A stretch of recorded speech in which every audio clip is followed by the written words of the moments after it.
So welcome back, ladies and gentlemen, and here we go into our fourth game here, our fifth game technically, and this is our second diamond matchup here and now. KyzersOze versus Solomon, and we have seen some impressive stuff from both of these players, especially Solomon a while ago. His macro on point. I gotta commend one thing he did so right in his Death Aura game against Malaysia was he was always building. No matter what, he would always have an influx of units, and it was enough for him to flood his opponent after some huge EMPs, and that was that. That was his way to go, and that was his way to get the victory. But for now, he needs to execute even better. He needs to make sure that he's keeping an eye out on his army, he's keeping an eye out of everything going on, and the question here is, will he be able to win it out against his opponent's KyzersOze? T versus Z this time. And this is gonna be another Zerg representative, our second Zerg representative here for the side of Team Singapore. They are saving the best for last in a way that Crested gonna be the only Protoss there. But I gotta say, another hype matchup has to be that Darkford versus Just Simon, which is gonna be after this one. But don't sleep on this one too. KyzersOze and Justice Simon, I really expect these two guys to just impress out of nowhere, to give us a really good game, a really good surprise, and in all honesty, this might be a matchup that is worth the wait and worth checking on out. KyzersOze was able to win out against 2-string last time Singapore and Vietnam faced off. And yep, is still AFK? Yes, he's fixing something up. Our admin is fixing something up real quick, so hopefully he is A-okay and good to go. Oh, okay. So I'm gonna be the one in charge of the games. So give me a sec, guys. I will be right back. Stay tuned, stick around. This is KyzersOze versus Solomon, the Grand Finals.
Hello guys, and welcome back. We are going to be getting into the matchup in just a bit. Just got a little bit of a word there from our admins, and we are going to be good to go into our next game.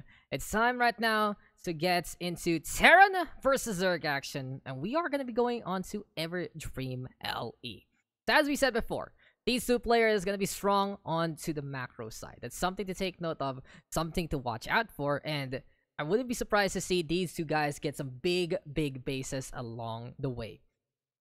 We're making sure all of our casters are good to go and ready to get into this match. But besides all of that, this has been a really great run so far. I gotta say that last weekend was amazing. Thank you guys for supporting us in the Iceboy Productions channel right there and checking out the Southeast Asia League first weekend. This has been pretty fun as well. Yesterday was a good start, and it's now even better today.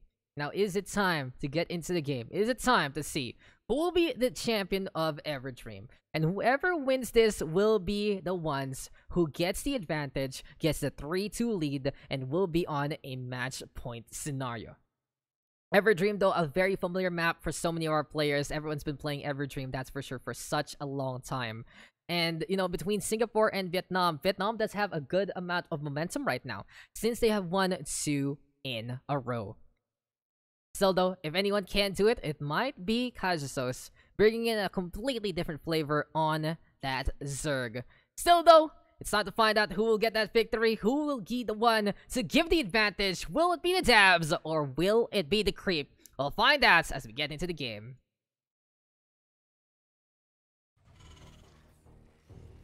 So welcome back, ladies and gentlemen, and here we go. We are at it yet again. It is now time to see who will be able to get the match point slate. Because introducing first, here on the bottom left of Everdream LE, you see him in the game as Paholainen. He is a man who knows to play the macro. He can build a big army and keep on building. It is the man with wisdom. It is Solomon of Vietnam. And his opponents here on the top right instead, looking to make sure that Singapore can get back on the board. He was impressive to say the least against one of the Vietnamese players from the last time. And we'll see right now if the Zerg can do it yet again. The O in his name means, oh no, you are going down. It is KyzersOze on the purple Zerg for Singapore. So here we are at it. A menacing portrait right there from KyzersOze. And go for a pool first immediately, and a proxy hatchery onto the second base. Now, this is going to be a twofold thing. It's basically just saying, hey, please pay attention to me.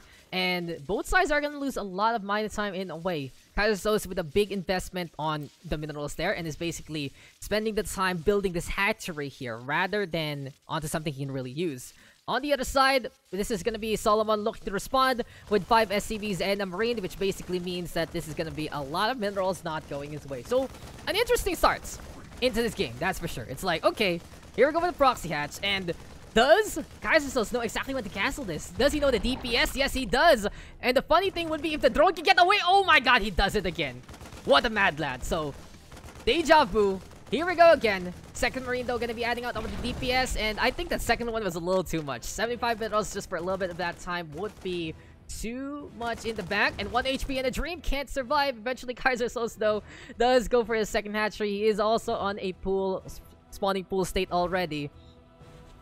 But, you know, if the hatchery worked, then he could have had a good place to call home and set up a queen, put up a lings. But, in the meantime, Solomon responding in kind, getting the Marines right at the right moment, and basically forgoing the Reaper there as soon as he got the scouts out. So cheeky antics from our SG side, but it seems like everything gonna be going over to a more refined game. In terms of income though, because of, well, we saw that hatchery get cancelled not just once but twice, this is gonna be easy times for Solomon because he's up on the worker counts, and he will have the orbital command to drop down those mules as well. For now, it's confidence here for Solomon. He is able to stop a proxy hatchery, so he knows he's a little bit in the lead.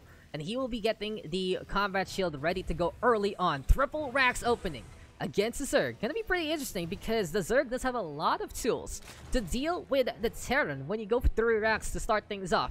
Lings plus creep speed plus metabolic boost equals you are gonna get surrounded anyway. So we'll see right now what Solomon's gonna be up to here. Double pumping up those upgrades. This is a very early investment here from our Terran side.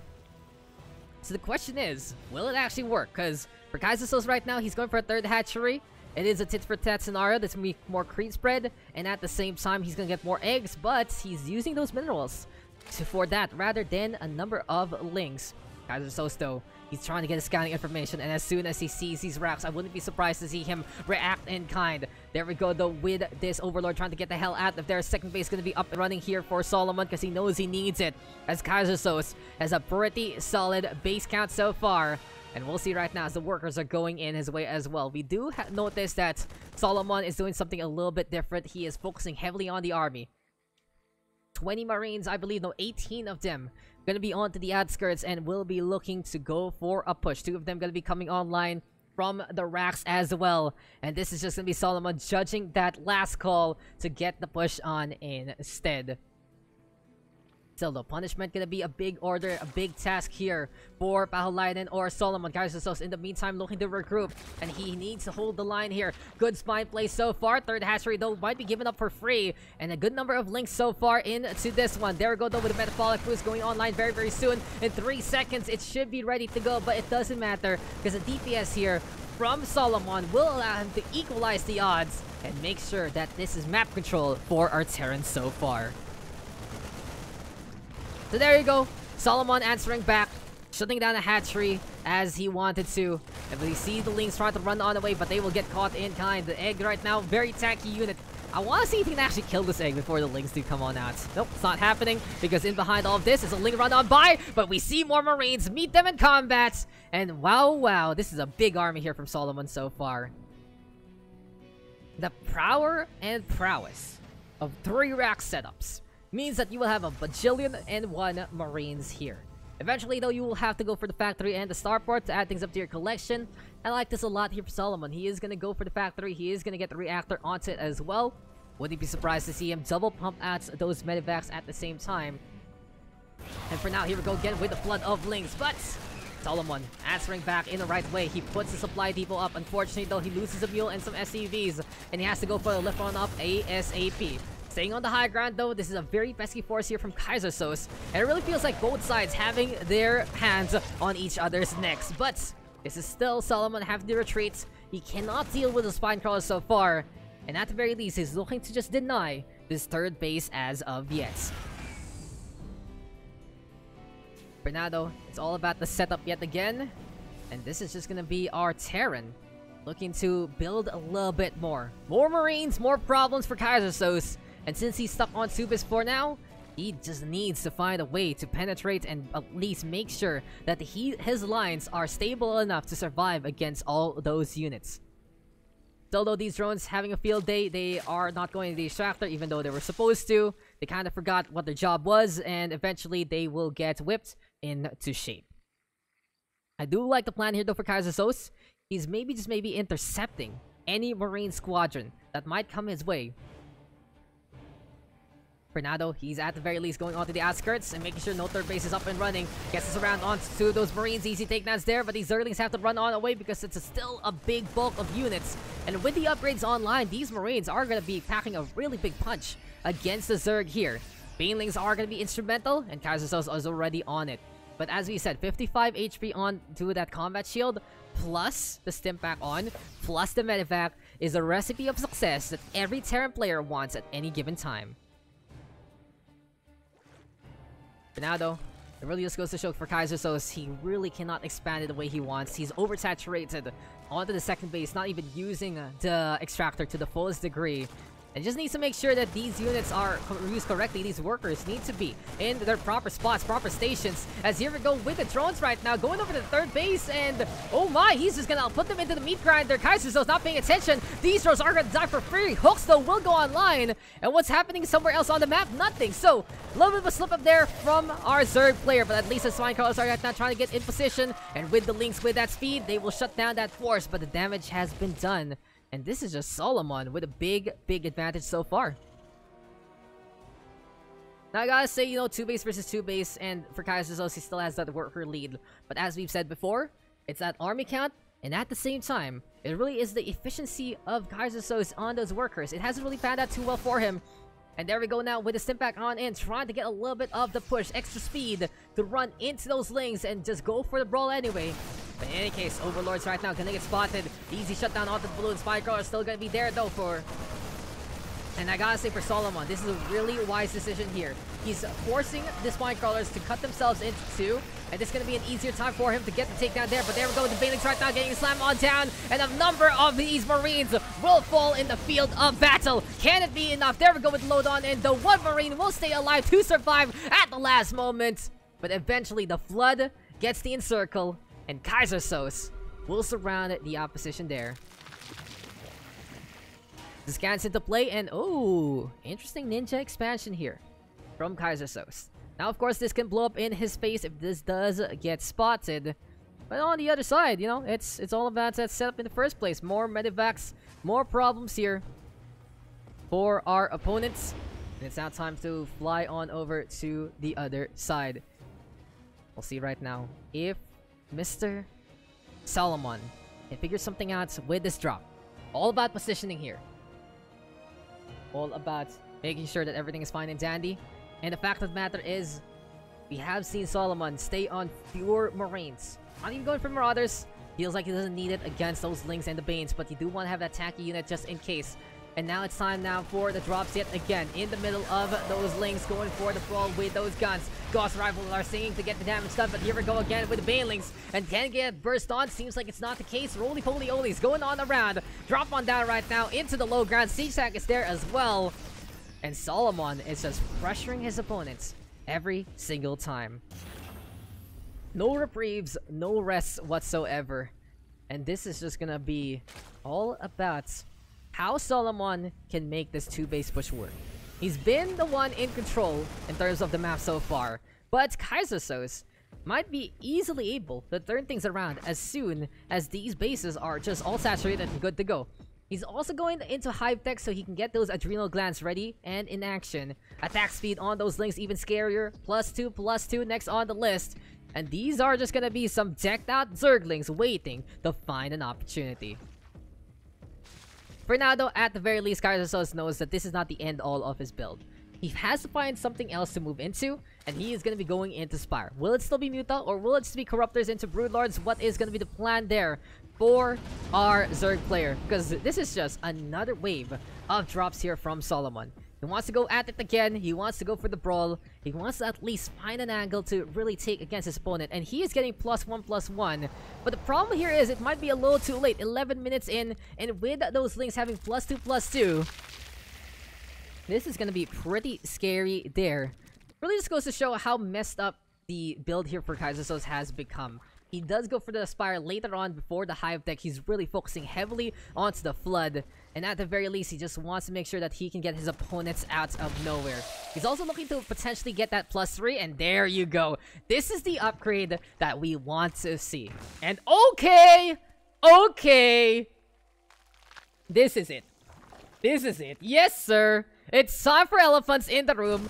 Ultralisk gonna be going online as well, so I wouldn't be surprised to see Corruptors in the air alongside those Ultras to make sure that they have that 1-2 punch in the air on the ground. KyzersOze still fending that one off. Those are the Queens getting in position to try at least to mitigate the drop there.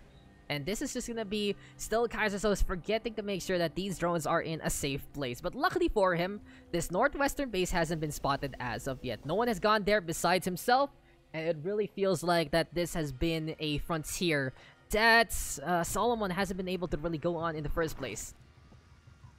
With melee +3 though, and Carapace +3, these Ultras can get even scarier. More upgrades, get even more armor, but here we go right now with the full force of these Lings. They are trying to find a little bit more. They get rid of 2 of those SCVs. And the best thing here right now for KyzersOze is to just basically make sure that his larva is good to go. Get the cycle of Ultras when in need. And he needs to have a lot more minerals than this if he wants to play the Ultra way in the first place. He's going for the first one already. And this is just gonna be the start of something absolutely new. This really just heralds back to basically the old days of StarCraft Brood War. Marines versus Ultras, and you know who has the big unit. But a pretty nostalgic game so far between our two players. We're seeing so many drops, we're seeing so much Marine play, and we're seeing at least the zones of safety from the Siege Tanks and the Liberators. Clean up so onto the Overlord. KyzersOze has been kind of sloppy in a way with his drone and Overlord protection, so he needs to kind of make sure that those things are fine in the long run. Anyway, solo for Solomon. It's a late third base into a fort. He does go for the Planetary Fortress right now, and he is still behind on that worker count. So this is where it gets a little testy here for Pahalainen or Solomon, because he does have his big force, sure, but KyzersOze can easily reinforce if need be. Planetary Fortress still going to be into play. Banelings right now slamming on down into the middle line. And this is just easy tidings here to get rid of the PF. Nothing to repair. Goodbye to the CC. These are going to be fully upgraded Zerglings all ready to go. And with +3 coming our way soon, then that's just going to get even better. Now it seems like the plan of action first for KyzersOze is to get that Ultraling speed creep. It allows him to brawl against Marines very, very quickly. It doesn't matter if you go for the Stimp back as well as the Star Step. Eventually, eventually those Ultras and those Blades will connect. And here comes the Ultras right now, bringing in the pain. It's making a little bit of a latency right there, and it's time right now for the cleave damage to get on over yet again. KyzersOze just able to get in position through the grass, through the shrubbery, getting the cleave on. And this is just these elephants screeching into the wind and getting all the damage they can and more. +3 right now. KyzersOze is in a commanding spot, and he is going after this third base. At the same time, these are the medivacs right now getting harassed, and here we go with the Widow Mines looking to set on up. But everything on the low ground is dead. D-E-D, D-A-D, spell dead, U-L-D-R-A-L-I-S-K.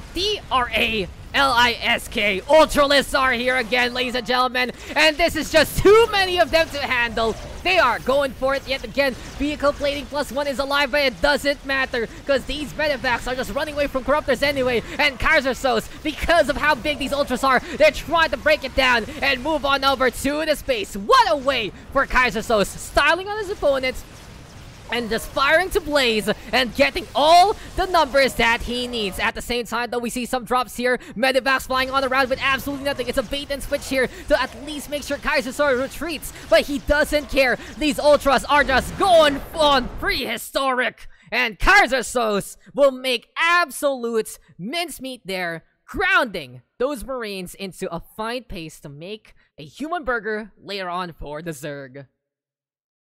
GG, well played. And that's the problem when you go all in with Marines to get absolutely nothing. Those Ultras decide, hey, I'm just gonna stroll on in, get those takedowns, and Singapore will take one back. Gotta say though, that is how you want to see a Zerg player win, with those Ultras absolutely stylish. KyzersOze, KyzersOze. What a man! What a player! What a guy! What a guy! That's all I gotta say about that. Those Ultras were the right call at the right time. I love the Spire as well to allow him to get Corruptors on, and Solomon just a little too much of an eager beaver, shutting down the proxy hatchery, but he couldn't get enough pressure on in the first place. His triple racks had a good idea, but as soon as he couldn't really get anything done, he already got the contain anyway, so he could have gotten map control from there. A little too much of an eager beaver, committing way too heavily on those drops, and in the end, it is victory right there for Team Singapore to get the lead on back. It just goes to show, though, that there are those units you sleep on sometimes. Ultras, amazing. So we will be right back, ladies and gentlemen. We'll be getting into our next game in just a bit, and that's a big one. Dark Void versus Justice Simon, a TVP to watch out for. We'll see if Singapore can seal it there, or will Vietnam force out another 3-3 scoreline.